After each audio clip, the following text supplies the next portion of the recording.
Like any game setting with RPG elements, Legend of the Five Rings allows for a great degree of specialization. This specialization takes the form of the different schools, essentially places where your character can gain certain skills. And if you want to acquire skills that are super special, you can opt for more advanced training techniques known as paths. Of course, what skills you want to acquire kind of depends on your character class. Yet another example of the RPG elements of L5R. There are technically several different classes like monks or artisans, but as a general rule, it kind of all falls into three very broad categories. The Bushi, which is your obvious fighter class, the Shugenja, that are your magician class, and the Courtiers, which is basically your social class. Of course, each clan has its own schools, and each school has its own particular techniques that you can learn.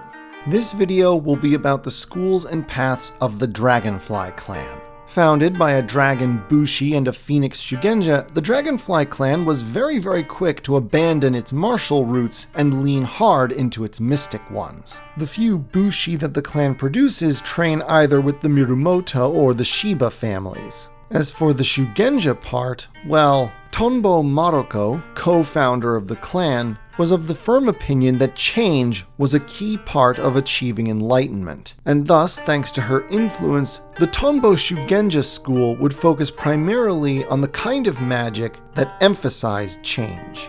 For the most part, Tombbo Shugenja magic is based in the elements of air and water, as they are the most mutable of the five. This emphasis on change also came to impact the culture of the clan. The nature of the material world is that it's impermanent. And so, according to the Dragonfly Clan, while the past is something to be learned from, it is also something that can be discarded if its lessons are no longer relevant. As such, the Dragonfly Clan doesn't really have anything that could be considered a tradition, apart from its core philosophy. The downside being that this gives the Dragonfly Clan a bit less of an identity than most other clans, even the other minor ones. But the Dragonfly do have at least one thing going for them that sets them apart from everybody else. Thanks to their emphasis on embracing and understanding change, the Dragonfly Clan came to focus on a particular aspect of magic known as divination. In other words, Dragonfly Shugenja are all about trying to read the future. Divination in L5R takes two distinct forms. The first is astrology, which is about the study of heavenly bodies, their positions, and their movements at different times of the year. A fairly classic method of telling the future. Interestingly, some sourcebooks say that an astrological divination's accuracy is affected by the belief of the diviner. The stronger their belief in the accuracy of their reading, the more likely it is to come to pass. The other principal form of divination in Rokugan is Kawaru, which we'll come to later in the video. At any rate, Tonbo Shugenja and the paths that derive from the Tombbo Shugenja school rely on divination as a tool in carrying out their obligations to the Dragon Clan. As per the secret bargain struck between Asajin, the other co-founder of the clan, and dragon champion Togashi Ayoko, the Dragonfly Clan would serve the dragon as their emissaries, in exchange for the greater clan's protection. And since the Dragonfly Clan were essentially the closest the dragon ever had to courtiers until the arrival of the Kitsuki family, the Dragonfly are more than willing to rely on their divination to help represent the Dragon Clan's interests in the imperial court. Hence the Tonbo Shugenja technique guided by fate, which emphasizes the study of politics as well as the study of magic, so that the Dragonfly Clan may best fulfill their role. From here we move on to the paths of the Dragonfly Clan, beginning with the fairly obvious Tombbo Diviner. As the name implies, the diviners are the ones who really lean into the fortune-telling aspect of their magic. The thing about divination, as opposed to regular Shugenja magic, is that it's not reliant on invoking the spirits of kami. However, invoking kami during a divination can boost the strength and accuracy of that reading, and that's what the diviners specialize in. Diviners take their role and responsibilities very seriously.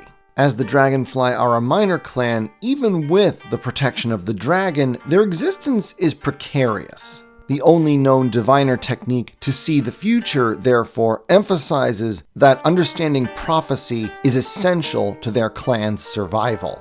Speaking of the Dragon Clan, this brings us to the next path, the Tombbo Mountaineers. The Dragon and Dragonfly clans would retain very close ties for many centuries. The Tombbo Mountaineer is essentially a product of these ties, as they are shugenja that studied and worked alongside the shugenja of the Dragon Clan. As a result of this regular interaction, the Mountaineers have come to adopt some of the Zen-like attitude that the Dragon Clan generally exhibits, and are a tad more enlightened than their brethren.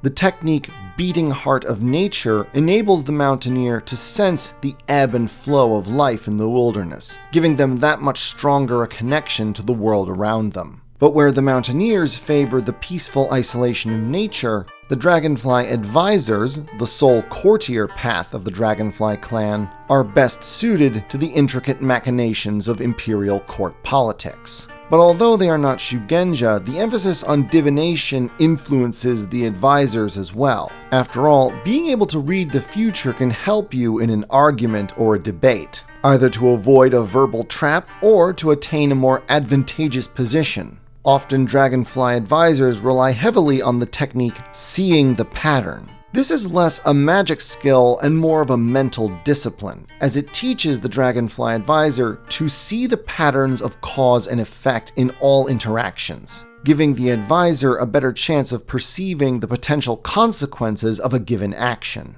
Finally, we come to the Kawaru Sage, the most esoteric of the Dragonfly Clan paths, which means that the time has come to explain exactly what Kawaru is.